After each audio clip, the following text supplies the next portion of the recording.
Lagi pakai. Tidak berfungsi. Pintu anginnya kan ditutup. Gangguan tutup ini bila. Nah, coba aku siram dulu. Nah, Hitam kan? nah itu. Nah. Itu contoh debu. Kemudian di depan rumah. Dari angkut teman bara ya? Pergilah masuk. Apa yang kita rasa? Ya sesak napas Pak, ya pasti Kak. Kalau debunya terlalu tebal itu. Itu ada tidak melihat ada penyiraman dari perusahaan? Ya sering Pak, tapi kurang. Kan penyiraman itu paling lama Pak 5 menit Pak. Karena mobilnya bukan 1-2 kan. Betul. Main ribuan. Kebun gitu ya, berarti rugi gitu. Ya jelas, tidak tahu lah apa, yang penting Pokoknya pengennya perusahaan bertanggung jawab gitu kan. baca itulah kira-kira. Ya. Karena kamu kan merugikan secara materi ya kan.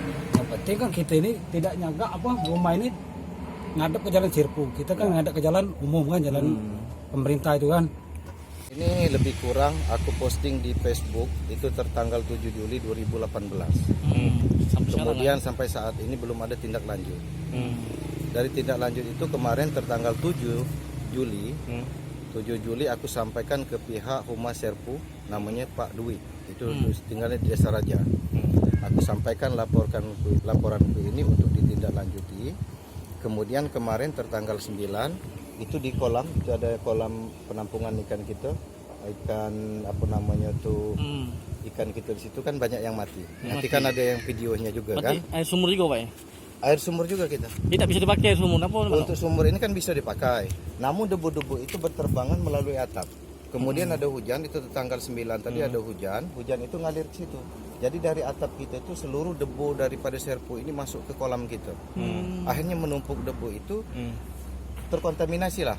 Ikan-ikan kita tuh mati. Tentang debu, itu gimana tanggapannya sendiri?